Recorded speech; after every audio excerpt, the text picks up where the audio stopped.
दोस्तों नमस्कार। आज की अपनी इस ऑनलाइन यूट्यूब क्लास में आप सभी लोगों का स्वागत है। दोस्तों अपनी यूजी की यानी अंडर ग्रेजुएट की क्वांटम मैकेनिक्स चल रही थी और क्वांटम मैकेनिक्स में अपन ने particle in 1D box anti symmetric और सिमेट्रिक दोनों बातें कर ली थी और 1D particle in a box को अपन ने 3 डायमेंशनल के लिए भी जनरल फॉर्मूले अपन ने लिख दिए थे। अपन ने degenerate non degenerate wave function की भी बात की थी, वहाँ अपन ने एक्सपेक्टेशन वैल्यू के लिए न्यूमेरिकल भी किया था। आज अपन बात करते हैं दोस्तों potential step. Potential step potential step की पोटेंशियल स्टेप होती क्या है, किस हिसाब से इसका डायग्राम बनेगा, तो इंपॉर्टेंट है, वेरी इंपॉर्टेंट, एग्जाम के पॉइंट ऑफ व्यू से बहुत इंपॉर्टेंट है।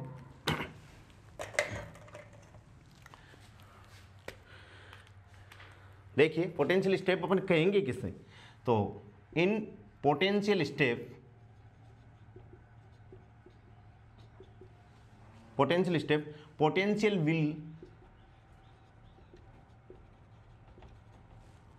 Will be discontinuous. Potential will be discontinuous at one point.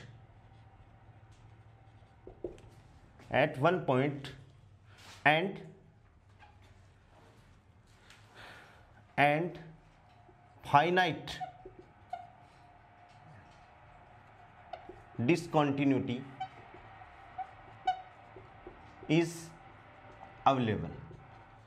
कि एक पॉइंट पे क्या होता है, डिसकंटिन्यूअस होता है और उसके बाद में अपन को जो डिसकंटिन्यूटी मिलती है वो दोस्तों कैसी होती है, फाइनाइट। यानी देखो डिसकंटिन्यूटी दो प्रकार की है, एक तो इनफाइनाइट डिसकंटिन्यूटी और एक फाइनाइट। तो अपन को पोटेंशियल स्टेप से एक ऐसा ही डायग्राम बने कि डिसकंटिन्यूअस होगा एक सिंगल पॉइंट पे और जो अपन को डिसकंटिन्यूटी मिलेगी वो कैसी मिलेगी, फाइनल, वो फाइनाइट डिसकंटिन्यूटी मिलेगी। यानी discontinuity is available in a finite amount. देखिए कैसे, Vx इक्वल्स टू मैं लिख रहा हूं एक पोटेंशियल, Vx इक्वल्स टू क्या लिखा मैंने, 0 जब x इज लेस देन 0 और क्या लिखा V0 जब x इज ग्रेटर देन 0। ठीक है, ग्रेटर देन इक्वल्स टू 0। सो ये पोटेंशियल स्टेप होगी। सो potential step is discontinuous. So potential step is discontinuous by the amount V0। ठीक है, और इन potential step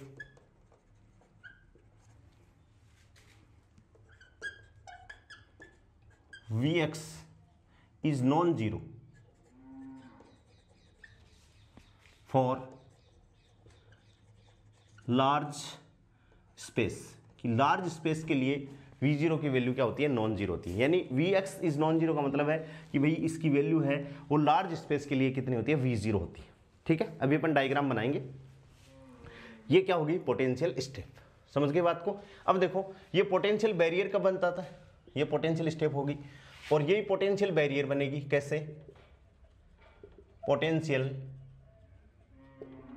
barrier, potential barrier. हाँ, पोटेंशियल बैरियर में देखिए, in potential barrier upon potential को कैसे डिफाइन करें, in potential barrier potential is non zero for limited region,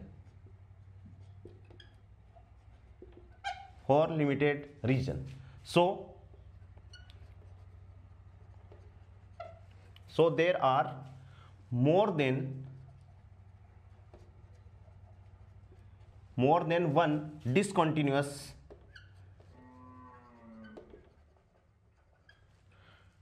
jump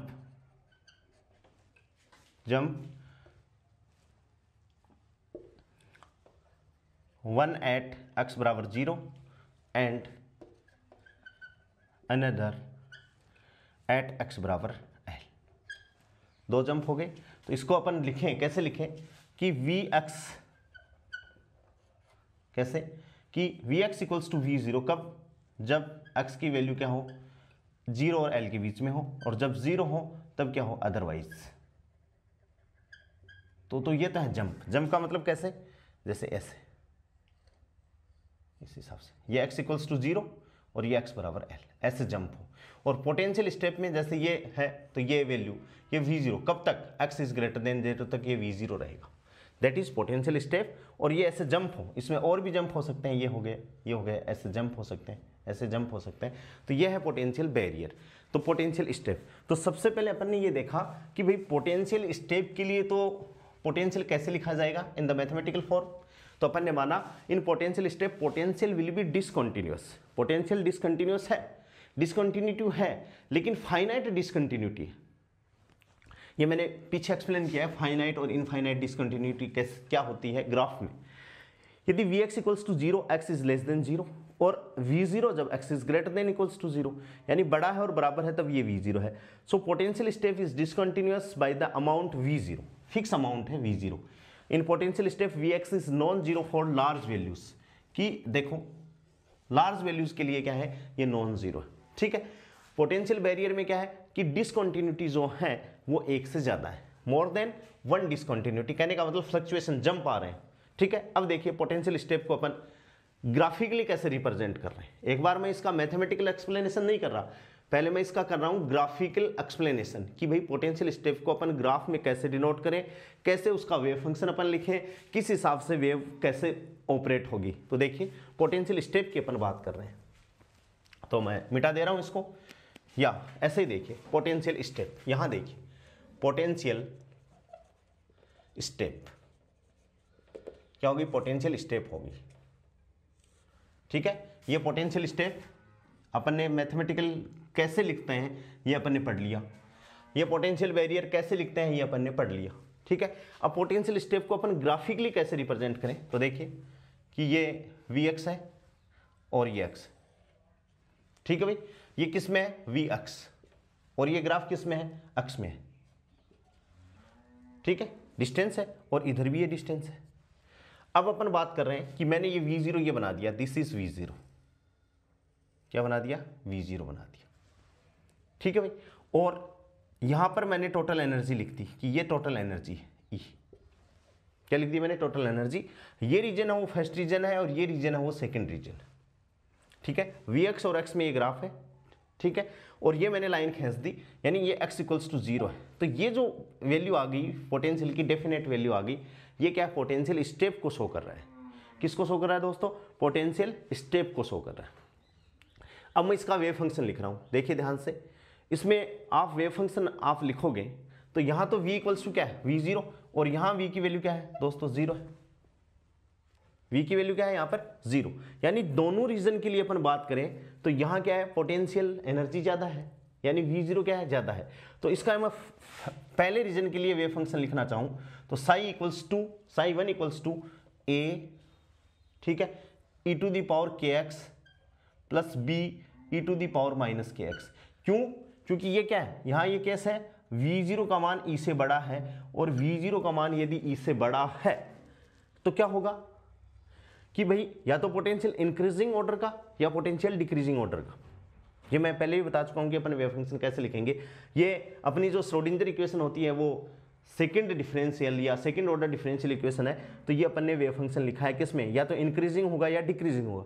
अब दोस्तों देखिए पार्टिकल आ किधर से रहा है, पार्टिकल आ रहा है माइनस इन्फिनिटी से, किधर से आ रहा है, माइनस इन्फिनिटी से आ रहा है। तो अब इसमें मैं लगाऊं, क्या लगाऊं, देखो कि psi first at minus infinity, कहां पर, माइनस इन्फिनिटी की मैं बात कर रहा हूं, तो ये क्या होगा, जीरो, और इक्वल्स टू, इसमें लिमिट लगा रहा हूं, limit x tends to minus infinity a e to the power kx plus limit x tends to minus infinity और b e to the power minus kx। अब इसमें वो फंक्शन तो क्या करेगा, वो रहेगा जो डाइवर्ज कर जाएगा। डाइवर्ज का मतलब उसका कोई कंक्लूजन नहीं निकले, इन्फिनिटी। जैसे ही मैं x बराबर देखो यहाँ माइनस इन्फिनिटी रख रहा हूँ, तो माइनस इन्फिनिटी रखूंगा तो e की पावर माइनस इन्फिनिटी, ठीक है, और यहां से देखिए e की पावर प्लस इन्फिनिटी। e की पावर प्लस इन्फिनिटी का मतलब है ये फंक्शन ब्लाउज करेगा, मूव करेगा। मूव इसलिए करेगा, इसका मतलब ये जीरो है, इस जीरो होगा, ठीक है, ब्लाउज करेगा। तो यहां मैं ये कह सकता हूं कि b की वैल्यू क्या होनी चाहिए, जीरो होनी चाहिए। कहने का मतलब यहां से यदि पार्टिकल आएगा तो there is no chances of reflection. समझ गए कि फंक्शन यहां से b को क्या होना चाहिए, जीरो होना चाहिए। क्यों? क्योंकि जैसे ही मैं यहां पर माइनस इन्फिनिटी, ये तो भाई माइनस इन्फिनिटी रखूंगा तो 1 अपॉन इन्फिनिटी, 1 अपॉन अनंत, 1 अपॉन अनंत का मतलब जीरो, यानी ये तो हो जाएगा जीरो। कहने का मतलब ये अप्रोच किसको करेगा, जीरो को अप्रोच करेगा। कहने का मतलब फंक्शन एक जगह पर जाके क्या हो रहा है, कन्वर्ज हो रहा है। फंक्शन एक जगह भाई टेंस टू जीरो का मतलब फंक्शन वहां पे जाके कन्वर्ज हो रहा है, यानी कंक्लूजन निकल रहा है। लेकिन दोस्तों जब फंक्शन इन्फिनिटी हो रहा है, जैसे यहां देखो माइनस इन्फिनिटी, माइनस का निशान पहले से है, मैं x equals to minus infinity करूंगा यहां से, तो माइनस माइनस प्लस हो जाएगा, ये क्या आ जाएगा e की पावर इन्फिनिटी। e की पावर इन्फिनिटी का मतलब इन्फिनिटी, यानी ये पूरे की पूरी टर्म है ये वाली, ये क्या हो जाएगी, अनंत हो जाएगी। अनंत हो जाएगी तो मैं कह रहा हूं कि इसको अनंत होने से रोकने के लिए b का मान क्या होना चाहिए, जीरो होना चाहिए। समझ गए बात को? तो साई फेस्ट दोस्तों क्या हो जाएगा, साई फेस्ट बराबर इसके लिए हो जाएगा a e⁻kx, ये वेव फंक्शन है इसका, और b का मान क्या हो जाएगा, जीरो हो जाएगा। ये मैं बताने की कोशिश कर रहा हूं, ठीक है। फिर से देखिए एक बार मैं फिर से बता देता हूं, बहुत इंपॉर्टेंट बात है कि पोटेंशियल स्टेप की अपन बात कर रहे हैं, ठीक है। इसको मैं मिटा ही दे रहा हूं पूरे को। फिर से देखिए, इसी चीज को मैं आपको एक्सप्लेन कर रहा हूं कि भाई मैंने पोटेंशियल स्टेप रखी, ग्राफिकल एक्सप्लेनेशन बहुत ध्यान से, और ये डिस्टेंस, और यहाँ पर पोटेंशियल स्टेप ये इसकी finite discontinuity v0 x equals to 0 है। ये फर्स्ट रीजन है, ये सेकेंड रीजन है, और एनर्जी, टोटल एनर्जी की वैल्यू ये ली है अपन ने, ये v0 है। यानी ये रीजन क्या हो गया, ये रीजन हो गया दोस्तों v0 is greater then e का, ठीक है। और यहाँ v0 यहाँ तक है, यहाँ v0 बराबर क्या है, v बराबर 0 है वैल्यू, ठीक है। अब मैं इसके लिए वेव फंक्शन लिखना चाह रहा हूं, तो सबसे पहले बात तो ये होगी कि v का मान ज्यादा है किससे, एनर्जी से ज्यादा है। तो इसमें जो वेव फंक्शन मैं लिखूंगा या तो इंक्रीजिंग ऑर्डर में लिखूंगा, या इंक्रीजिंग वेव फंक्शन होगा या डिक्रीजिंग वेव फंक्शन होगा। तो इसके लिए साई फर्स्ट पहले रीजन के लिए लिखा मैंने, तो a e⁻kx plus b e⁻−kx, differential equation से लिख दिया मैंने। और जो k है, k कितना आ गया दोस्तों, k की वैल्यू आ गई, k इक्वल्स टू आ गया 2m, v ज्यादा है तो v0 माइनस e बटे h क्रॉस स्क्वायर और अंडर द रूट, ये k आ गया, ठीक है भाई।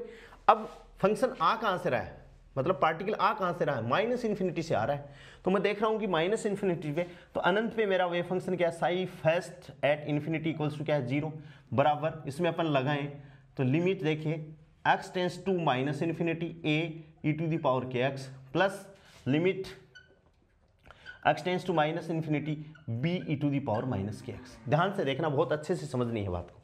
तो दोस्तों अब आप देखिए, यहां मैं माइनस इन्फिनिटी रखूंगा, जैसे मैं यहां पर इस फंक्शन में रख रहा हूं, तो ये क्या होगा a e⁻−अनंत, ठीक है।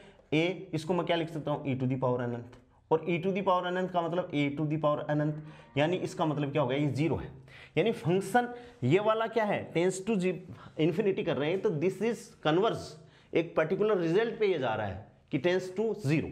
लेकिन इस पे अपन रखेंगे तो देखिए b e⁻−k into minus infinity, minus minus plus हो गए, तो इसका मतलब क्या होगा भाई, इन्फिनिटी, यानी इसका मतलब क्या होगा, इन्फिनिटी, यानी ये पूरा का पूरा फंक्शन क्या हो रहा है, अनंत हो रहा है। अनंत होने से बचाने के लिए, ब्लोज ऑफ होने से बचाने के लिए इसके गुणांक को अपन को क्या कर देना चाहिए, b इक्वल्स टू 0 कर देना चाहिए। तो फर्स्ट रीजन के लिए वेव फंक्शन क्या आ गया, साई फर्स्ट आ गया अपने लिए a e⁻kx, और b का मान क्या हो गया, 0। मैं ये कहना चाह रहा हूं, ठीक है।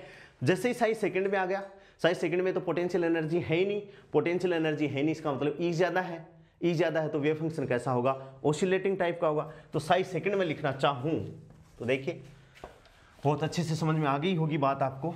वेव फंक्शन लिखना मैंने आपको पहले ही एक क्लास अलग से मैंने टाइम मेरा वेस्ट किया है, साई सेकंड पूरी एक क्लास मैंने आपको एक्सप्लेन किया कि वेव फंक्शन अपन लिखेंगे कैसे, उस क्लास को देख के आइएगा तो आराम से लिख दोगे।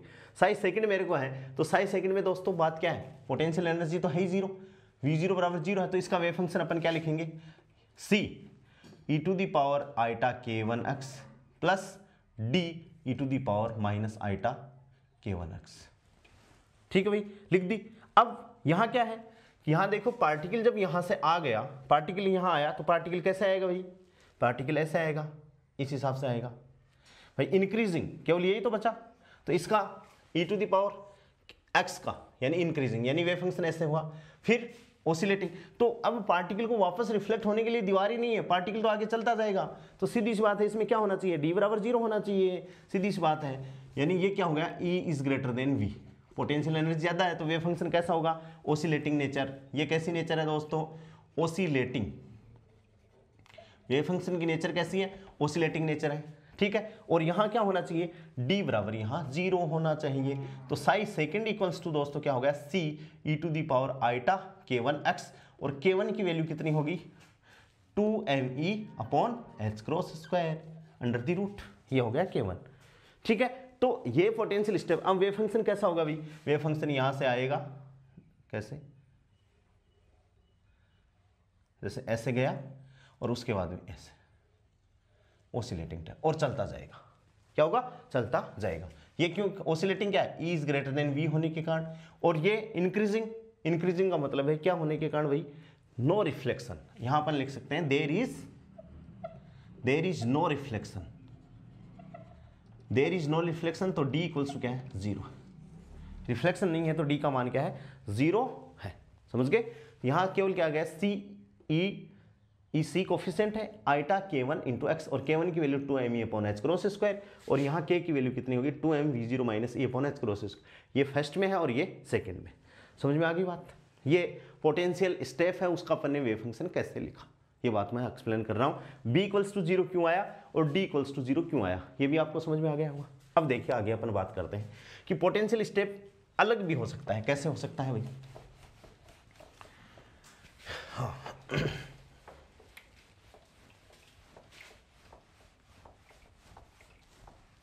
अब देखिए दूसरा कैसे प्रकार का हो सकता है पोटेंशियल स्टेप, कि ये पोटेंशियल, ठीक है, ये डिस्टेंस x, ये x बराबर 0, और अपन ने अब की बार क्या कर दिया, पोटेंशियल दैट इज V0।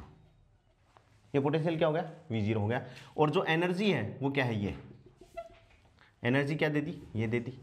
अब क्या होगा दोस्तों कि पहले में ये 0 है, V बराबर 0, ये V बराबर 0 हो गया, और यहां V की वैल्यू क्या है, V0 है। ये फर्स्ट रीजन है और ये सेकंड रीजन है। ठीक है, वैसे अपन लिखें तो साई फर्स्ट, देखिए साई फर्स्ट इक्वल्स टू क्या हो जाएगा, a e to the power क्या हो जाएगा, i kx plus b e to the power minus iota kx। ठीक है, साई सेकंड लिखें तो भाई पोटेंशियल की वैल्यू ज्यादा होगी, तो या तो इंक्रीजिंग, तो c क्या होगा, e to the power plus k1x plus d e to the power minus iota k1x। ठीक है, लेकिन अब पार्टिकल जा किधर रहा है, प्लस इन्फिनिटी की तरफ। तो देख लो प्लस इन्फिनिटी इसमें लगा रहा हूं मैं सेकंड में। पहला तो क्या है, ऐसा कैसे रहेगा, पहले में कोई चेंज ही नहीं आएगा, क्योंकि वो तो क्या करेगा, 2 एंड 4th मोशन करेगा भाई। कैसे मूव करेगा, ऐसे, ठीक है, ऐसे, इस हिसाब से।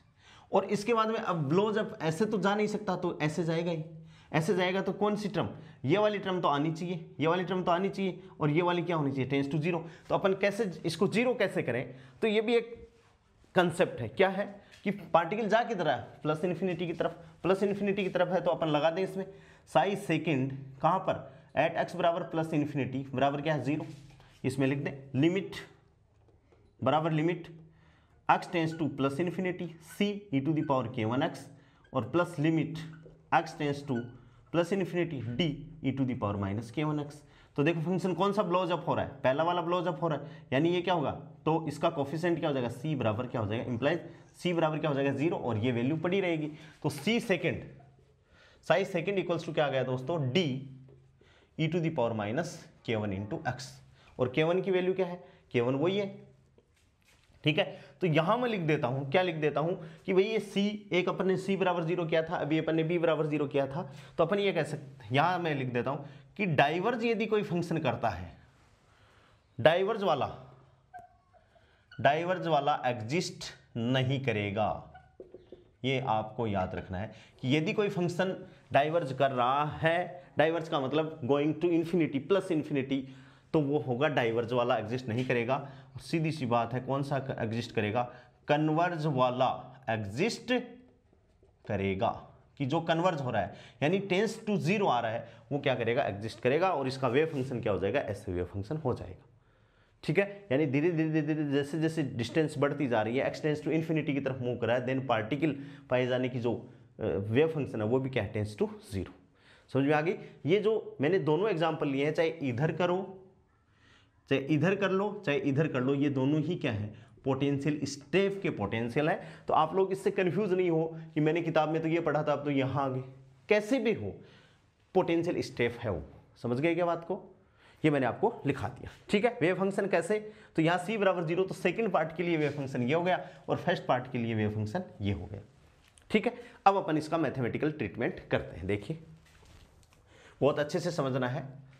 मिटा दूं इसको। अब देखिए दोस्तों, हाँ, ये पोटेंशियल स्टेप का एक सिंपल मैंने आइडिया आप लोगों को बना दिया। अब देखिए, पोटेंशियल स्टेप की अपन बात कर रहे हैं। पहला एक्सप्लेनेशन, मैथमेटिकल एक्सप्लेनेशन।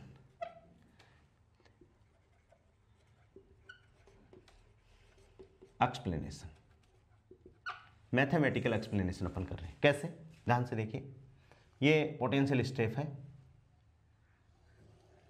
इसमें मैंने स्टार्टिंग में जो पहला पॉइंट है, इसमें ये मान रहे हैं, क्या मान रहे हैं कि E का मान है, टोटल एनर्जी का मान है, वो V0 से ज़्यादा है। इस कंडीशन के लिए अपन इसको सॉल्व कर रहे हैं। ठीक है, ये Vx है, Vx, और ये x बराबर 0। ठीक है, और ये इधर और ये इधर। ठीक है, यहाँ ये अपन ने finite discontinuity they the, that is V0। ये क्या है? V0। क्या है दोस्तों? V0। ठीक है, ये फर्स्ट क्षेत्र है, ये सेकंड क्षेत्र है।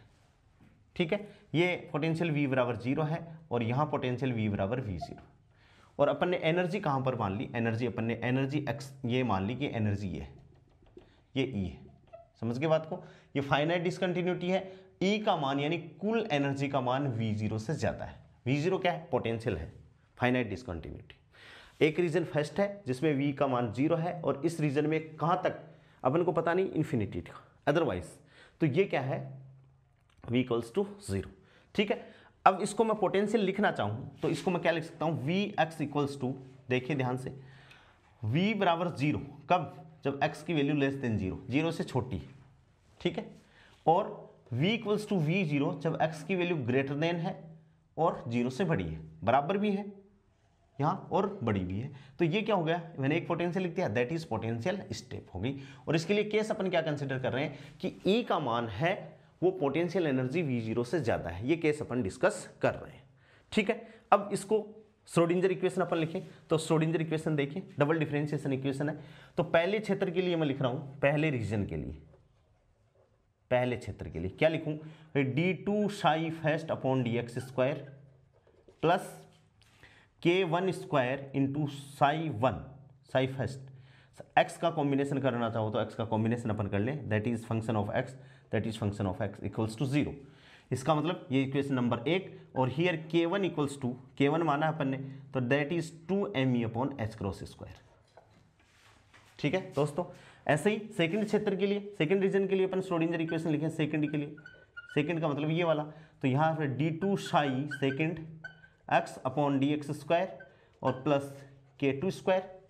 ठीक है भाई, और साई सेकंड x और इक्वल्स टू 0, और इक्वेशन नंबर 2, और here k2 equals to 2m और e minus V0, e minus V0 upon h cross square. थोड़ी सी प्रैक्टिस करोगे ना तो फॉर्मूले बहुत आसान हो जाएंगे। ठीक है ना, समझ में आ गई इतनी इतनी बात? हाँ दोस्तों, अब देखिए ध्यान से, अब अपन इसको लिख रहे हैं। यहाँ देखिए एनर्जी ज़्यादा है, एनर्जी ज़्यादा है तो यहाँ भी ऑसिलेटिंग नेचर है वेव फंक्शन की, और यहाँ भी एनर्जी ज़्यादा है, यहाँ भी ऑसिलेटिंग नेचर है। ठीक है, तो वेव फंक्शन सीधा ही कर रहा हूँ मैं, वेव फंक्शन ज़्यादा डिटेल में एक्सप्लेनेशन नहीं कर रहा।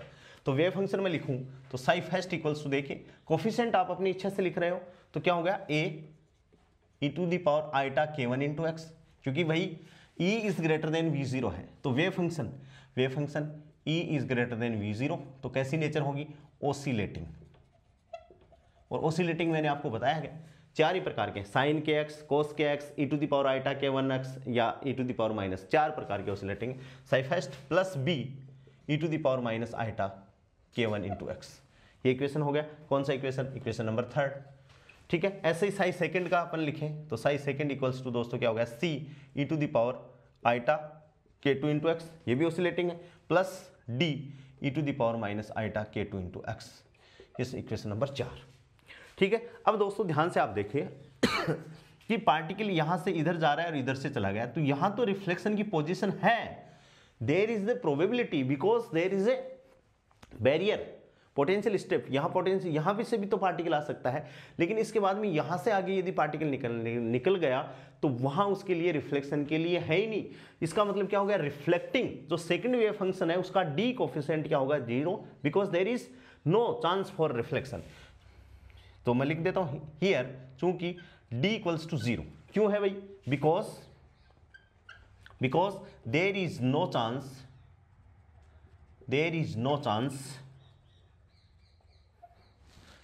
चांस फॉर रिफ्लेक्शन कि रिफ्लेक्शन के लिए चांस ही नहीं है, तो साई सेकंड क्या हो गया दोस्तों, साई सेकंड इक्वल्स टू हो गया अपने पास में c e to the power iota k 2 into x, ये समीकरण नंबर अपने पास में हो गया, दिस इज इक्वेशन नंबर 5। ठीक है ना, और ये जो वेव फंक्शन हो गया दैट इज, ये कौन सा हो गया, ट्रांसमिटेड, क्या हो गया, ट्रांसमिटेड वेव फंक्शन।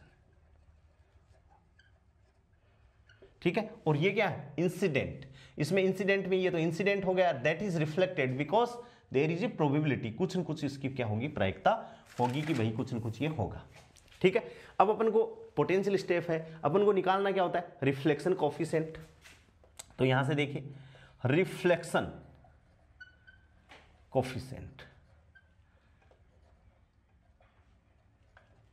कोफिशिएंट, क्या है भाई, R क्या होगा, रिफ्लेक्टेड बटे इंसिडेंट करंट डेंसिटी, तो SR बटे SI का मैग्नीट्यूड। ठीक है, ये इक्वेशन नंबर 6। और ट्रांसमिटेड रिफ्लेक्शन कोफिशिएंट ऐसे ही, ट्रांसमिटेड कोफिशिएंट वो क्या हो जाएगा, T इक्वल्स टू ट्रांसमिटेड यानी ST बटे SI इंसिडेंट, सीधी सी बात ये, यानी ये जो कोफिशिएंट है ये क्या है, करंट डेंसिटी या प्रोबेबिलिटी करंट डेंसिटी J या SR अपॉन SI या JR अपॉन JI, J से भी डिनोट करते हैं, S से भी डिनोट करते हैं, तो JR अपॉन JI, या ये तो हो गया रिफ्लेक्शन कोफिशिएंट R, और T इक्वल्स टू क्या होगा, ST अपॉन SI का मैग्नीट्यूड। ठीक है, so we have to calculate, भाई अपन को ये चाहिए R, तो अपन को SR और SI चाहिए या ST या SI चाहिए, so we have to calculate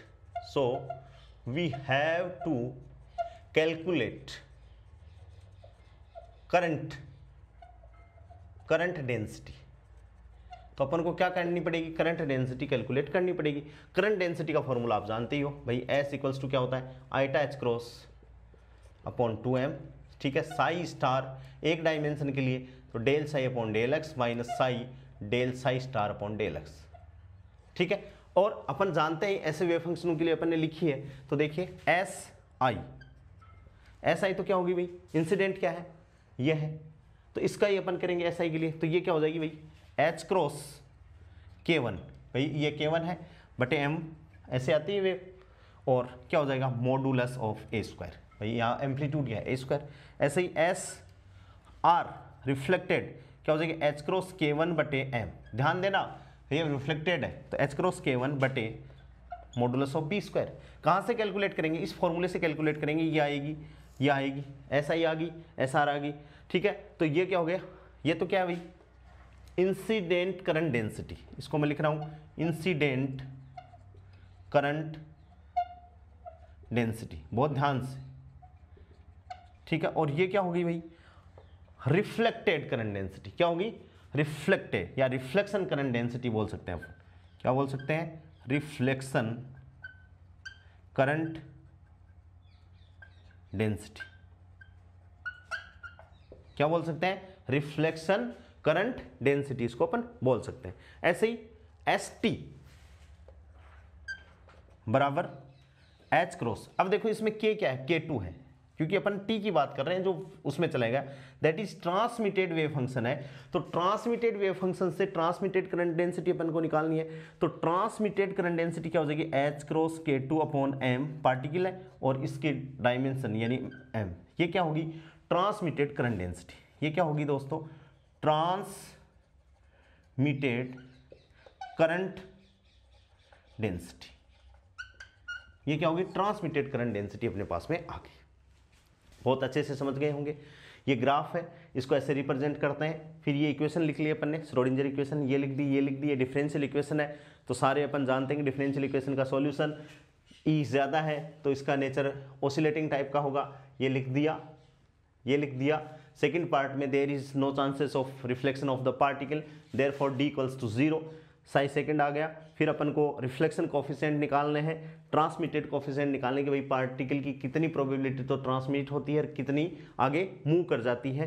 तो ये इसकी डेफिनेशन हो गई कि reflected current density upon incident current density is known as R and transmitted coefficient equal transmitted current density बटे incident current density is known as T. अपन ने ये फॉर्मूला इससे अपन निकालेंगे तो एस इंसिडेंट अपने पास में क्या आ जाएगा, h cross K1 upon m modulus of A square, S R h cross K1 upon m modulus of b square, S T equals to h cross K2 upon m modulus of C square अपने पास में दोस्तों आ गया। यहाँ तक मेरे हिसाब से आप लोगों को कोई प्रॉब्लम नहीं है। अब देखिए अपन आगे बात करते हैं। मिटा दूँ इसको, हाँ इसको तो पढ़ा रहने दो क्योंकि ये काम आएगा, ठीक है, ये अपन मिटा रहे हैं।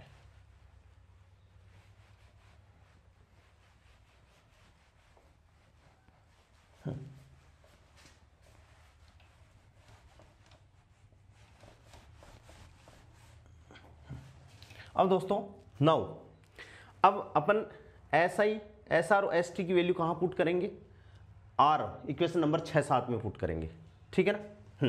तो अपन लिखें यहाँ से नेक्स्ट कि now on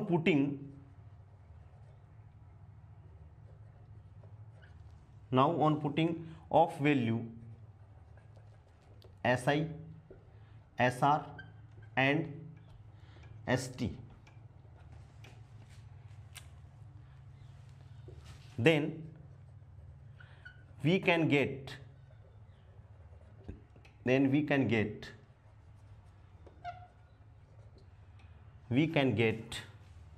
R and T, कि अपन को R की T वैल्यू आ जाएगी, R की भी आ जाएगी और T की वैल्यू आ जाएगी।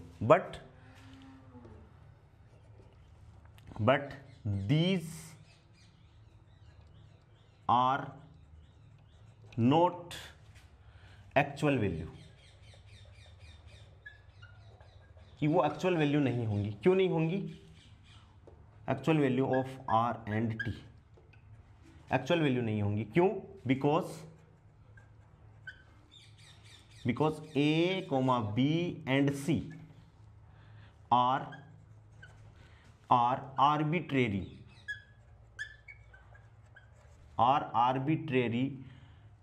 कॉन्स्टेंट्स, क्या आर्बिट्रेरी कांस्टेंट है। So we have to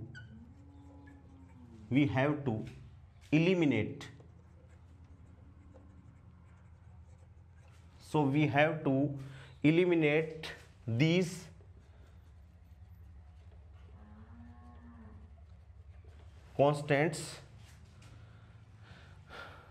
constant, ठीक है। तो टू eliminate या टू कैलकुलेट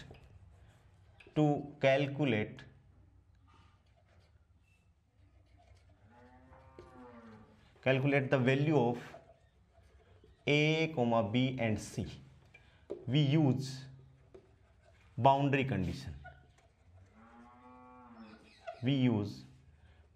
कंडीशन अपन को यूज करनी पड़ेंगी, ठीक है। अब बाउंड्री कंडीशन आप लोगों को मैंने अलग से एक क्लास लेके आपको एक्सप्लेन की थी कि भाई बाउंड्री कंडीशन अपन निकाले कैसे।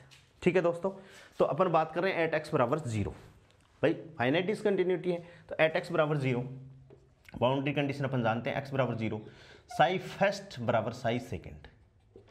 साई फर्स्ट बराबर क्या, साई सेकेंड है, तो यहाँ से साई फर्स्ट अपन ने लिख रखा है और साई सेकेंड भी अपन ने लिख रखा है, तो अपन दोनों को बराबर कर दें। एक्स बराबर 0 रखेंगे, एक्स बराबर 0 रखेंगे तो ए एक्स बराबर 0 रख देंगे तो पहली टर्म ए हो जाएगी, यानी ये क्या आ गई ए प्लस बी, पहले में ए आ जाएगी, दूसरे में बी आ जाएगी, तीसरे में क्या आ जाएगी सी आ जाएगी। इसको इक्वेशन नंबर कर देते हैं 8। ठीक है, और दूसरी बाउंड्री कंडीशन एट एक्स बराबर 0 ही, एट एक्स बराबर 0 पे दूसरी बाउंड्री कंडीशन है कि भाई डबल डिफरेंशियल इक्वेशन है श्रोडिंगर की, तो इसका फर्स्ट डेरिवेटिव क्या होगा, कंटिन्यूअस होगा, यानी साई फर्स्ट डेज बराबर साई सेकेंड डेज। यानी एक बार अवकलन करें तो पहला क्या आ जाएगा आइटा k1 इंटू ए, एक्स बराबर 0 ही रखना है लेकिन एक बार अवकलन करके रखना है। दूसरा क्या आ जाएगा माइनस आइटा k1 बी, ठीक है, और बराबर क्या आ जाएगा आइटा k2 इंटू सी। तो अपने पास में आइटा से आइटा कट गया तो यह क्या आ गया भाई, आ गया k1 a माइनस बी बराबर k2 इंटू सी। ठीक है, दिस इज इक्वेशन नंबर 9। अब आपके पास में एक तो ये इक्वेशन है 8 और एक इक्वेशन नंबर क्या है 9। 8 और 9 को चाहे क्यों कुछ भी इसमें गुणा करके भाग करके अपन को 8 और 9 से किसकी वैल्यू निकालनी है, a और b की निकालनी। ठीक है, तो देखिए अब अपन वैल्यू निकालते हैं। ठीक है, ये इक्वेशन अपन को आ गई। हाँ, अब देखिए अपन क्या मल्टीप्लाई कर देते हैं कि k2 गुणा इक्वेशन 8, इक्वेशन 8 में k2 का गुणा करेंगे और माइनस गुणा करने के बाद में 2 को इसको घटा देंगे, 9 को अपन घटा देंगे -9। कैसे, तो देखिए कर दो, तो गुणा किया तो k2 a प्लस बी बराबर k2 c। ठीक है भाई, और ये 9 नंबर ही, 9 नंबर क्या k1 a माइनस बी बराबर क्या है भाई k2 इंटू सी, घटा दिया माइनस बटे। ठीक है भाई, k2 8 से गुणा किया, 9 को इसमें से घटाया अपन ने, तो देखिए क्या हुआ, घटाया तो आगे वाली टर्म तो वही कट गई, ये तो बराबर 0। ठीक है, अब देखिए यहां से k2 a प्लस बी, एक बार लिख लेता हूं k2 a प्लस बी और minus k1 a minus B. ठीक है भाई, ये हो गया बराबर 0। यहां से देखिए a1 अपन कॉमन ले ले तो क्या आ जाएगा भाई k2 प्लस का k2 माइनस k1 इंटू ए। ठीक है, प्लस अब b में तो k2 प्लस का ही होगा भाई, तो प्लस और ये भी प्लस, यानी k2 प्लस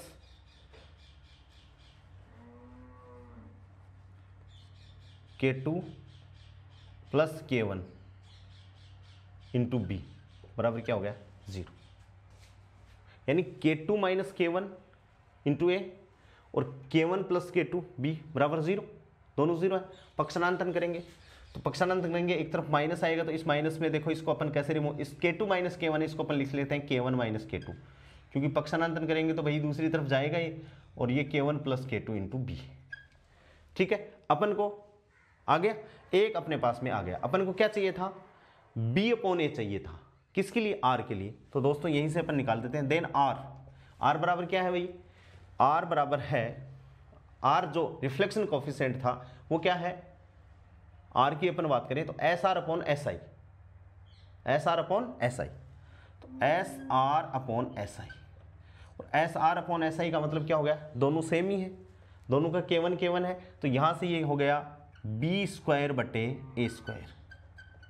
क्या हो गया भाई, B square upon A square, और यहाँ से बी अपॉन ए, देखिए बी अपॉन ए, तो यहाँ से बी अपॉन ए अपन करेंगे तो क्या जाएगा दोस्तों, k1 माइनस k2 का मॉडुलस स्क्वायर बटे बी अपॉन ए, भाई बी अपॉन ए का स्क्वायर है ना, तो k1 प्लस k2 का मॉडुलस स्क्वायर, ये आ गया अपने पास। देखिए r equals to S R upon S I मान रखा, h cross k1 upon M से h cross k1 upon m1 cut गया, b square upon A square आ गया, इस ए को तो मैं इसके नीचे ले गया, इसको तो इसके नीचे ले गया, इसको इसके नीचे ले गया, k1 माइनस k2 का होल स्क्वायर और k1 प्लस k2 का होल स्क्वायर यहाँ पर आ गया। ठीक है, अब ये आ गया अपने पास में। तो r इक्वल्स टू अपन क्या लिख सकते हैं, r इक्वल्स टू अपन ने लिख दिया k1 माइनस k2 बटे k1 प्लस k2। ठीक है, और ये स्क्वायर, दोनों पे स्क्वायर ये एक साथ में। ठीक है भाई, अब देखिए मान रख दे, इसको मिटा देता हूं, चाहिएगा तब वापस बना लेंगे।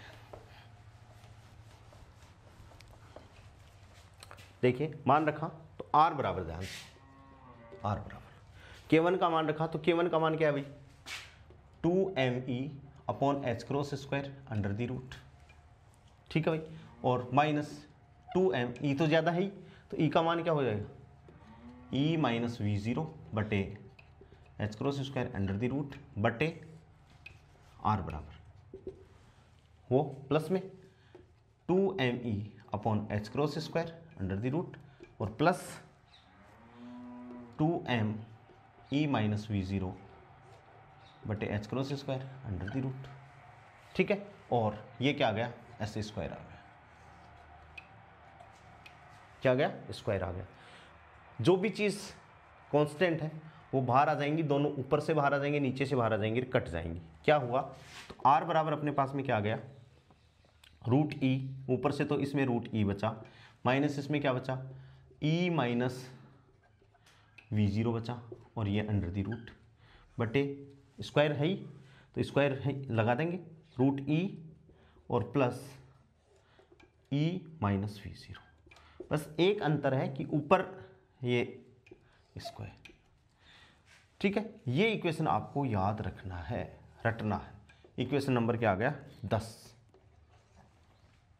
ठीक है, और ये इक्वेशन भी आपको रटना है, इसको अपन इक्वेशन कैपिटल ए मान लेते हैं, क्योंकि ये इक्वेशन आएगा तो वो इक्वेशन आएगा। इसको p में बदल सकते हैं अपन, एच क्रॉस के ऊपर मल्टीप्लाई कर दो और एच क्रॉस के नीचे का मल्टीप्लाई कर दो, तो p1 माइनस p2 बटे p1 प्लस p2। भाई मोमेंटम में भी अपन इसको चेंज कर सकते हैं, आगे करेंगे। ध्यान से इसको देखो, रूट ई कॉमन ले लें अपन बाहर ऊपर से, तो r ली कॉमन लिया, तो r बराबर चाहिएगा, अपन डिस्कस करेंगे 1 माइनस अंडर द रूट, ये आएगा 1 माइनस v0 अपॉन ई बटे क्या आ गया 1 प्लस अंडर द रूट 1 माइन नीचे, तो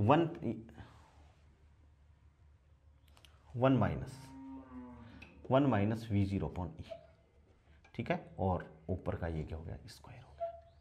देखो यहाँ से रूट ई बाहर ले होगे, रूट ई यहाँ आ जाएगा, तो 1 माइनस v0 अपॉन ई, रूट ई बाहर ले होगे, रूट ई से रूट ई कट जाएगा, भाई रूट ई का स्क्वायर आएगा तो ई ऊपर आ जाएगा, यहाँ आ जाएगा, जैसे यहाँ ई आएगा और बटे यहाँ भी ई आएगा, ई से ई कट जाएगा, और ये अपने पास में क्या बच जाएगा, आर बच जाएगा।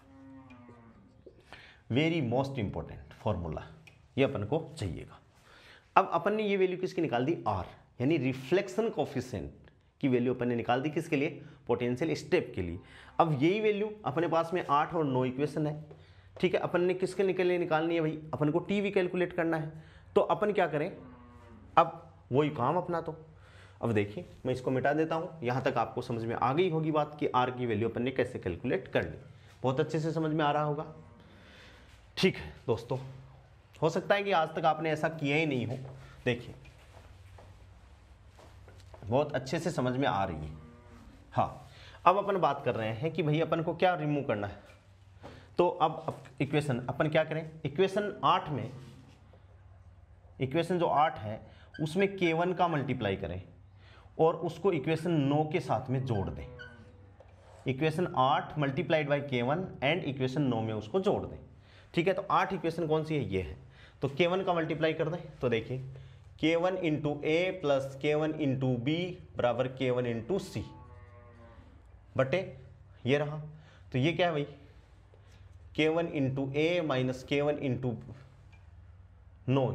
k1 इंटू बी बराबर क्या है भाई, k2 इंटू सी। देखिए अरे इधर तो k1 ही है, इधर k2 है। ठीक है, कट गया, क्या जोड़ा तो ये वाली टर्म कट गई, बचा क्या 2k1 इंटू ए, भाई जोड़ दिया तो दो टर्म होगी, तो 2k1 इंटू ए बराबर k1 प्लस k2 और इंटू सी। ठीक है, अब अपन को क्या चाहिए, अपन को तो क्या चाहिए, ट्रांसमिशन कोफिशिएंट चाहिए। तो यहाँ से सी की वैल्यू अपन निकाल लें, तो सी बराबर देखिए ध्यान से, सी बराबर क्या हो गया भाई, 2k1 बटे k1 प्लस k2। सी बराबर क्या हो गया, 2k1, सी बराबर क्या हो गया दोस्तों, 2k1 बटे k1 प्लस k2 इंटू ए। ठीक है, अब अपन को तो ट्रांसमिशन कोफिशिएंट चाहिए, तो देखो टी बराबर क्या है, ट्रांसमिशन कोफिशिएंट का मतलब S T upon S I का, एस टी अपॉन क्या आ गया, एस आई। ठीक है, यही है। और इसमें जैसे अपन वैल्यू पुट करेंगे दोस्तों, क्या वैल्यू पुट करेंगे, देखिए ध्यान से, एस टी की वैल्यू अपन पुट करेंगे एच क्रॉस के टू अपॉन एम, के टू है नोट के वन। ठीक है, तो जैसे ही अपन वैल्यू पुट करेंगे तो ये क्या आ जाएगा अपने पास में, K two into modulus of C square बटे K one into modulus of A square. ये मैं कहना चाह रहा हूँ कि वहाँ तो के वन दोनों कट गए थे क्योंकि सेम ही था, यहाँ एक के टू है और एक के वन है, तो के टू बटे K one modulus of C square बटे मॉडुलस ऑफ ए स्क्वायर। और जैसे ही सी अपॉन ए, यानी सी अपॉन ए का मतलब इसको ए के नीचे ले आओगे और इसका स्क्वायर करके लिखोगे तो देखो 4k1 स्क्वायर, एक k1 से नीचे कट जाएगा तो यह आ जाएगा 4k1 k2 बटे k1 प्लस k2 का होल स्क्वायर। क्या आ जाएगा, होल स्क्वायर आ जाएगा। यानी t की वैल्यू अपने पास में क्या आ गई, ये आ गई। Very very very most important. ठीक है, समझ में आ गई। अब देखिए in terms of E, in terms of E, भाई ये तो 4k1 k2 k1 plus k2 जो वेव प्रोपागेशन कोफिशिएंट है उसकी टर्म में आ गई, 4k1 k2 आ गया। अब देखिए इन टर्म्स ऑफ ई की बात कर रहे हैं अपन, तो t बराबर देखिए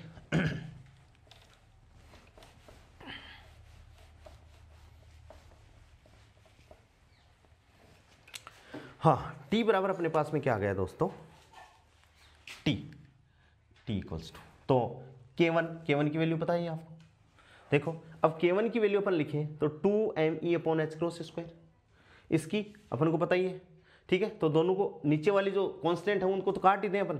तो देखिए क्या आ गया, t बराबर 4 रूट ई और अंडर रूट ई माइनस वी0। ये तो k2 का बच गया, ये k1 का बच गया, और नीचे क्या बच गया, रूट ई। ठीक है, प्लस का निशान है तो रूट ई माइनस वी0 ये बच गया, और नीचे वाले का स्क्वायर, इसमें ऊपर वाले का स्क्वायर नहीं है, देखिए 4k1 k2 है, नीचे वाले का स्क्वायर। ठीक है, यहाँ से t इक्वल्स टू क्या कॉमन ले लो, नीचे से दोस्तों रूट ई कॉमन ले लो और ऊपर से भी रूट ई कॉमन ले लो इस ब्रैकेट से।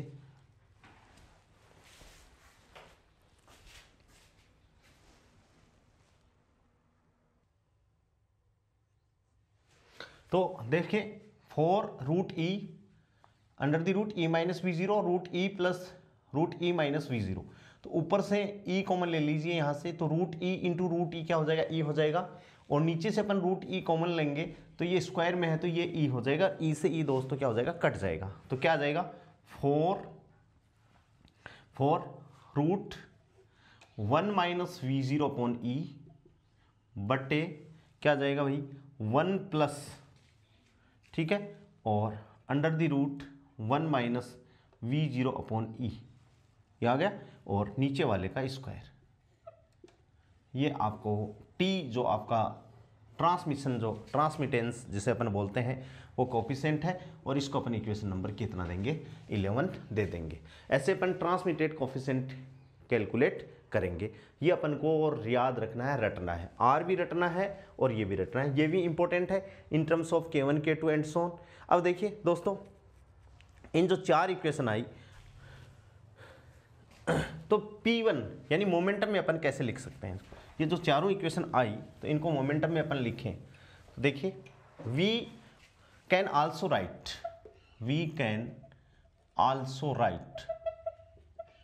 In momentum.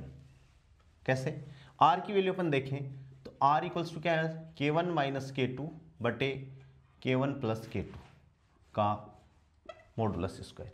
ठीक है, लिख सकते हैं कैसे, R equals to k1 minus k2 का होल स्क्वायर बटे k1 प्लस k2 का whole square when as k1 and k2 are real.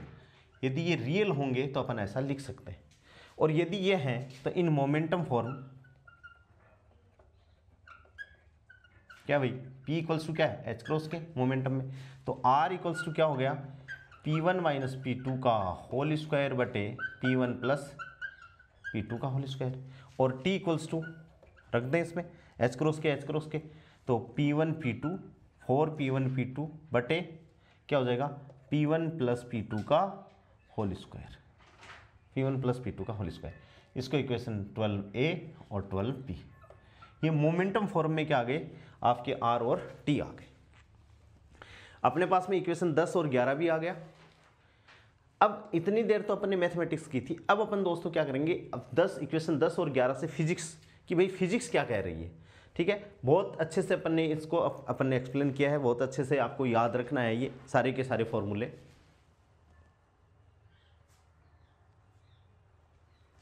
ठीक है, अब देखिए दोस्तों, फ्रॉम इक्वेशन 10 एंड 11, तो 11 तो मैंने लिख रखी और 10 और लिख देता हूं ध्यान से। जो इक्वेशन आई हैं वो अपन लिख लेते हैं, चारों इक्वेशन अपने काम की है। तो ये तो आ गई 11 को तो पढ़ा रहने दो भाई, ये तो T है, और मैं R की इक्वेशन और आपके पास में लिख देता हूँ क्योंकि वो 10 है। तो R इक्वल्स टू कितना था, हाँ R इक्वल्स टू था दोस्तों √E या 1 माइनस V0 अपॉन E का होल स्क्वायर है बटे 1 plus 1 minus V0 upon E का होल स्क्वायर, ये ठीक है। 1 माइनस V0 अपॉन E का होल स्क्वायर रूट है 1 plus 1 minus V0 upon E का होल स्क्वायर। ठीक है, ये इक्वेशन नंबर अपनी 10 है। ठीक है, या 10 या इससे जस्ट पहले वाली, और R है वो K की टर्म में कितना है, K R इक्वल्स टू, तो R इक्वल्स टू है K1 माइनस K2 बटे K1 प्लस K2 का मॉडुलस स्क्वायर, और T कितना है 4K1 K2 बटे K1 प्लस K2 का होल स्क्वायर। ठीक है, ये चारों, ये 10 हो गया, ये 11 हो गए, ये दोनों फॉर्मूले हो गए, इनको कैपिटल B नाम दे दें अपन। ये चारों फॉर्मूलों से अपन देखिए दोस्तों क्या अपन कर रहे हैं, फिजिक्स क्या कहती है। तो दोस्तों फिजिक्स क्या कह रही है, हाँ पहली बात, फ्रॉम इक्वेशन 10 एंड 11, 10 और 11 से अपन को क्या कंक्लूजन मिला, पहला क्वांटम मैकेनिकली, क्या quantum mechanically there is finite chance of reflection and transmission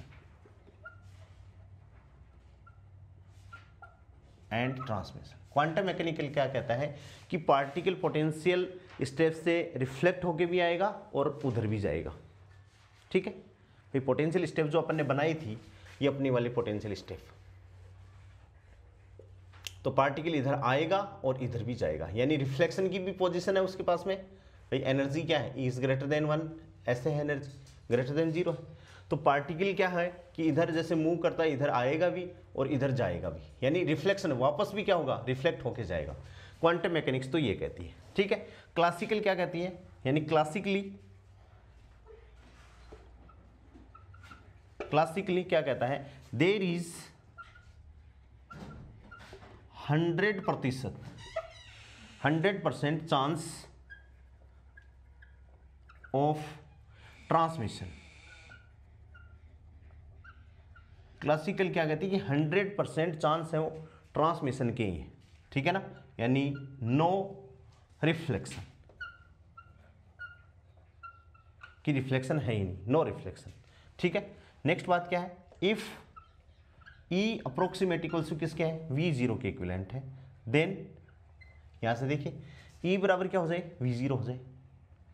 E बराबर V0 हो जाए तो देखो E अपॉन E 1 माइनस 1 0, ये भी 0 1 अपॉन 1, तो E बराबर 0 अप्रोक्सीमेट हो जाए, then there is large chance of transmission, E बराबर V0 हो जाए। भाई देखिए ये वन हो जाएगा, 1 माइनस 1, तो there is a large chance of reflection, transmission नहीं रिफ्लेक्शन। कहने का मतलब क्या हो जाएगा, R बराबर क्या हो जाएगा, 1 हो जाएगा। R बराबर 1 कब, जब E बराबर क्या हो जाए, V0। R की वैल्यू क्या है, 1 है। R की वैल्यू 1 है, दोनों की वैल्यू, तो T की वैल्यू क्या होगी वो अपन कैलकुलेट करेंगे। ठीक है, इफ R प्लस टी, ध्यान से देखना, R प्लस टी यानी reflection and transmittance equals to 1 है। इसका मतलब क्या है भाई, नो पोटेंशियल स्टेप से किसी भी पार्टिकल का क्या नहीं हो रहा, अब्जॉर्प्शन नहीं हो रहा।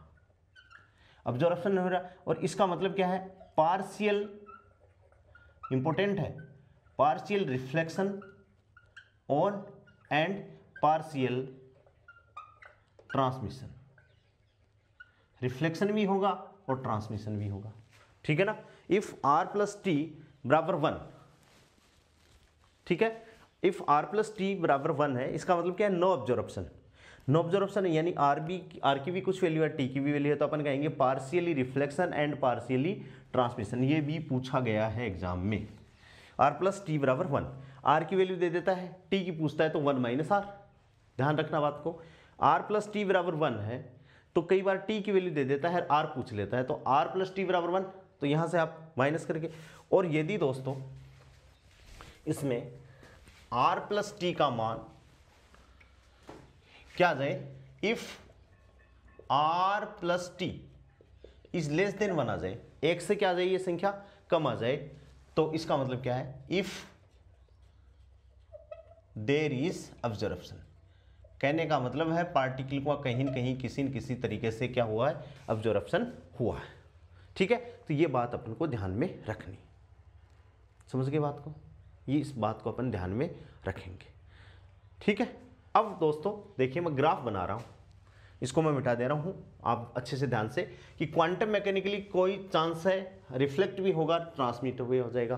Classically there is no chance of transmission, there is 100% केवल ट्रांसमिशन होगा, रिफ्लेक्शन होगा ही नहीं। और ये वेरी V0 है, देन लार्ज, भाई फॉर्मूले से क्या आया, ये तो क्या हो गया, 1 माइनस 1 0 हो गया, तो ट्रांसमिटेंस तो है ही 0, तो ये क्या हो गया, 100% रिफ्लेक्शन हो गया। ठीक है, अब देखिए ग्राफ में बना रहा हूं, वो ग्राफ आपको याद रखने हैं। एक यदि ग्राफ आपने याद रख लिए, याद भी नहीं रखो तो समझ से बनाओ, तो दूसरा ऑटोमेटिक। देखिए ग्राफ में ऐसे बना रहा हूं, ठीक है, ये किसका है भाई, R का मतलब है रिफ्लेक्शन कोफिशिएंट 0, R की मैक्सिमम वैल्यू अपन ने मानी है 1, ठीक है, और ये किस में, K2/K1, इस एक्सिस पे K2/K1 है और इस एक्सिस पे R1 है। तो क्या आएगा भाई, कि जब 0 है, किसकी वैल्यू, K2/K1 की वैल्यू, यहां से देखिए K2/K1 ले ले, यानी K1 कॉमन ले लो यहां से, तो देखिए क्या होगा भाई, यहां से आप देखिए R, यहां से R इक्वल्स टू क्या हो जाएगा, K1 स्क्वायर कॉमन, तो 1 माइनस K2/K1 बटे 1 प्लस K2/K1। ठीक है, यहाँ ये 0 है तो वैल्यू R मैक्सिमम, यानी यहाँ से, और K2/K1 टेंस टू इन्फिनिटी, यानी यहाँ आ रहा है, तो K2/K1 जब टेंस टू इन्फिनिटी, तो R की वैल्यू क्या है, टेंस टू 0, क्योंकि मतलब जैसे ये इन्फिनिटी होगा 1 something upon infinity equals to 0, तो R की वैल्यू दोस्तों क्या आ जाएगी,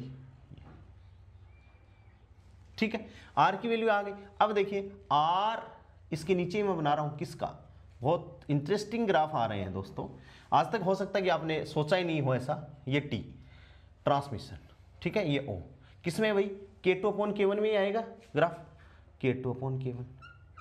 तो जब R की वैल्यू 1 है तो ट्रांसमिशन की क्या होगी वैल्यू, 0, ये ट्रांसमिशन 1.0, ये 0.5, ठीक है भाई, तो ये मैक्सिमम ये 1 है तो ये 0 होगा, और फिर धीरे धीरे क्या होगा, अपन इसको ऐसे, मैक्सिमम ये कितना हो सकता है, 1 हो सकता है भाई, तो ये 1 पे आ गया लगभग, मैक्सिमम ये कितने पे आएगा, 1 पे आएगा।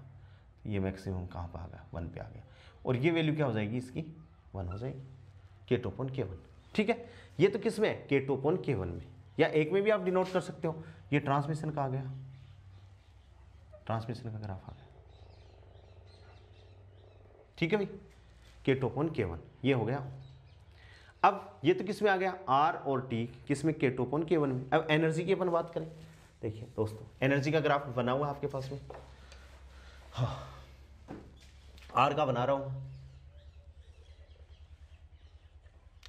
ये R और ये किस में है भाई, E अपॉन V0 में ग्राफ, E अपॉन V0 में ग्राफ।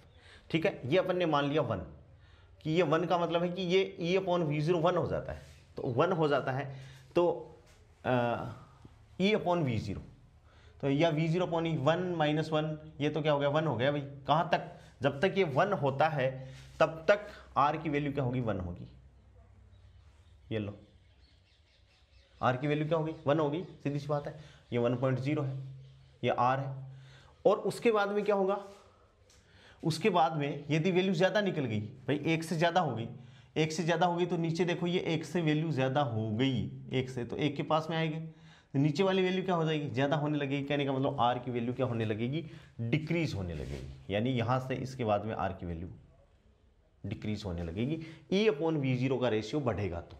ठीक है, अब भाई ये हो गया, तो इसके नीचे ही अपन क्या बना दे, ट्रांसमिशन का बना दे। ये लो, ये E अपॉन V0 और ये T, ये T का, ये T का, ये R का, ये R का, ये R प्लस R का E वर्सेस V0 में, ये K2 अपॉन K1 में। ठीक है, जस्ट अब देखो जहाँ तक ये मैक्सिमम है, ये आ गया ट्रांसमिशन, जहाँ तक ये मैक्सिमम वहाँ तक ये 0 है, देख लो चाहिए, ये 0 हो गया। और जब ये डिक्रीज होने लगता है तो ये इंक्रीज होने लग जाएगा यहाँ से, और ये वैल्यू क्या आ जाएगी, क्या आ जाएगी, 1.0। ठीक है, समझ में आ गई बात। ये दोनों ग्राफ किसके, ये R और E अपॉन V0, ये R और K2 अपॉन K1, ये T E upon E V0 और ये T और K2 अपॉन K1। दोनों आप एक में भी बना सकते हो इन ग्राफों को। कैसे, देखिए अब मैं यहां बना देता हूं छोटा सा, कैसे कि जैसे एक एक्सिस पे अपन कर दें कि भाई ये K2 अपॉन K1 है और ये R में भी है और T में भी है, दोनों है। तो R का ग्राफ ऐसे है और T का ग्राफ क्या होगा, ठीक है, ये आ गया। और ये जो पॉइंट हो गया, इसका मतलब यहां पर R और T, ये जो पॉइंट है इसमें R 50%, 50-50 चांसेस हो गए किसके, प्रोबेबिलिटी के। ये पॉइंट यहाँ पर कटान बिंदु आ गए कि इसका मतलब R है वो 50% डिक्रीज हो गया, ये 50% इंक्रीज हो गया। यानी ट्रांसमिशन की भी प्रोबेबिलिटी कितनी, 50%, और रिफ्लेक्शन भी कितनी है, 50% होगी। ठीक है, ये टेंस टू 0 और ये टेंस टू 1, ये टेंस टू 1, 1 का मतलब ये रहा, ये 1 हो गया, और ये टेंस टू 0। ठीक है, ऐसे ही अपन किसकी बनाए, एनर्जी में बनाए। तो ये लो R और ये T, और ग्राफ क्या है, एनर्जी E अपॉन V0। ठीक है, तो ये 1 कहाँ तक, यहाँ तक, उसके बाद में ये डिक्रीज, और ये क्या है 0 0, उसके बाद में इंक्रीज। ये ऐसे ग्राफ आ गया, ये आ गया, ये वही पॉइंट आ गया जहाँ पर 50% हो। तो ये एक में भी बना सकते हैं अपन, यानी इसी एक्सिस पे अपन ने R एंड T ले लिए, इसी एक्सिस पे अपन ने R एंड T ले लिए। R क्या है, रिफ्लेक्शन कोफिशिएंट, T क्या है, ट्रांसमिशन कोफिशिएंट। ये रिफ्लेक्शन, ये ट्रांसमिशन, और E अपॉन V0 में ग्राफ है। तो या चाहे अलग अलग बना दो, चाहे चारों को एक साथ बना दो। समझ में आ गई। अब देखो इंपॉर्टेंट बात, नोट लगा रहा हूं मैं, हिंदी में लिख रहा हूं। ठीक है, ग्राफ अपना बना रहने दो। ग्राफ अपन सिंगल ग्राफ से भी इनको समझ सकते हैं। तो ये ग्राफ में मिटा दूं, ये ग्राफ मैंने मिटा दिए, डबल समझा तो दिए आपको, लेकिन अब अपन को इंपॉर्टेंट बातें करनी है। क्या बात करनी है, देखो नोट क्या है। पहली बात, E बराबर V0 है, यदि E का मान V0 के बराबर हो जाएगा, देन T बराबर तो 1 है और R बराबर क्या होगा 0। देख लो चाहिए, E बराबर V0, देन T बराबर तो 1, T बराबर तो क्या हो जाएगा 1, और इसकी वैल्यू क्या हो जाएगी, R की वैल्यू 0। ठीक है भाई। दूसरी बात, जब E इंक्रीज हो रहा है, ध्यान देना बात को, E इंक्रीज तो R डिक्रीज, यानी एनर्जी इंक्रीज हो रही है तो ट्रांसमिशन रिफ्लेक्शन जो कोफिशिएंट है वो डिक्रीज हो रहा है, तथा E is greater than V0, जब E का मान V0 से होते हुए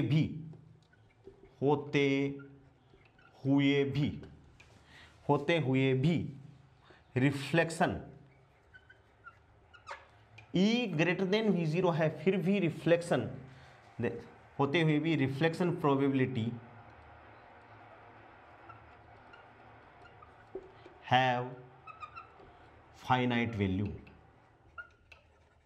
परिमित प्रायिकता है रिफ्लेक्शन की, फाइनाइट, देखो फाइनाइट है, फाइनाइट प्रोबेबिलिटी। कहने का मतलब क्या है, R इज ग्रेटर देन 0 है, R का मान क्या है 0 से ज्यादा, इंपॉर्टेंट बात है, फाइनाइट वैल्यू का मतलब R is greater then 0। Next, ठीक है, E is greater than V0, ठीक है, E is greater than V0 के जो पार्टिकल्स हैं वो भी पोटेंशियल स्टेप इंसिडेंट हो रहे हैं, तो अपन क्या बोल रहे हैं, E is greater than V0 वाले कणों का पुंज, कहने का मतलब है the particles which have E is greater than V0, bunch of particle वाले कणों का पुंज का मतलब बंच ऑफ पार्टिकल्स, ठीक है, विभव CD पर, पोटेंशियल स्टेप पर, विभव CD का मतलब potential incident on potential step, the particles which have E is greater than V0 incident on potential step, विभव CD पर आपतित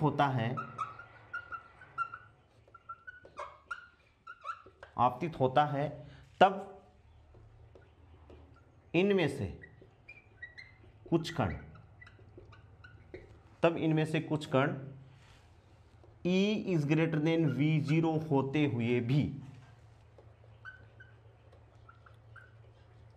हुए भी रिफ्लेक्ट हो जाते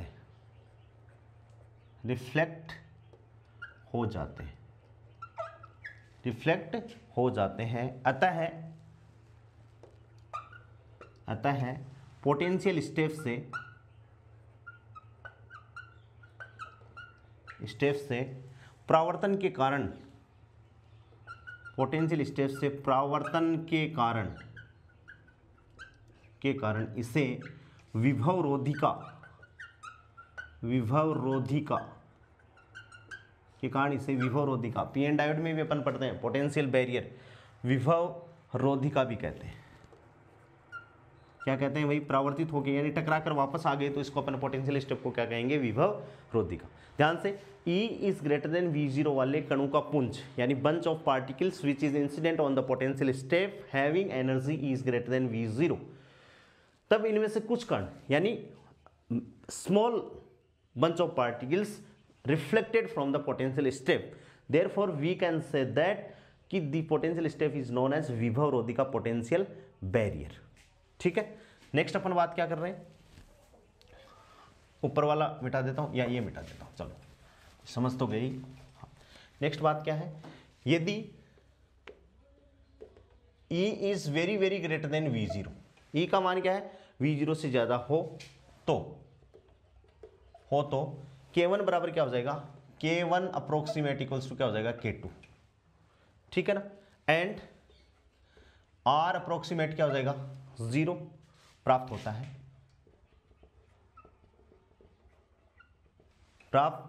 होता है एंड T बराबर 1, T बराबर अपन को 1 मिल जाता है, T बराबर 1 होता है, अर्थात विभव रोधिका से कोई कण परावर्तित नहीं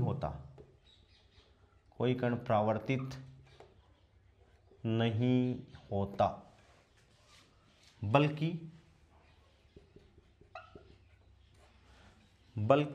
सभी कणों का पारगमन हो जाता है, ट्रांसमिशन हो जाता है, सभी कणों का क्या हो जाता है, ट्रांसमिशन हो जाता है। यदि E is very very greater than V0 है तो K1 अप्रोक्सीमेट इक्वल्स टू क्या हो जाएगा, K2, और R टेंस 0 और T बराबर 1 होता है, अर्थात विभव रोधिका से कोई कण परावर्तित नहीं होता, बल्कि सभी कणों का क्या हो जाता है दोस्तों, पारगमन हो जाता है। ये इंपॉर्टेंट बातें हैं, आपको ध्यान में रखनी, ठीक है। अब मैं इसका ये समझ में आ गया होगा। अब दोस्तों देखिए ग्राफिकल इसका कि ग्राफ में कैसे मूव करते हैं पार्टिकल, ठीक है, ये मैंने बातें आपको बता दी हैं। हाँ, मिटा दो। देखिए ग्राफ अपन ने जो विभव रोधिका बनाई थी उस पर ग्राफ बना रहे हैं कि भाई कैसे मूव करेगा पार्टिकल। ई ग्रेटर देन, ये आपकी बीएससी सेकेंड ईयर की बुक से उठाई है लाइन, इंपॉर्टेंट है। हाँ देखिए, हाँ साई एक्स और एक्स में ग्राफ, ठीक है, ये V0 है, ठीक है, ये फर्स्ट रीजन है और ये सेकंड रीजन, फर्स्ट रीजन हो गया सेकंड, और ये क्या, x बराबर 0, ये x बराबर क्या है 0, ठीक है भाई, ये सेकंड रीजन हो गया, x बराबर 0 हो गया, ये V0 हो गया, ठीक है। और पार्टिकल की एनर्जी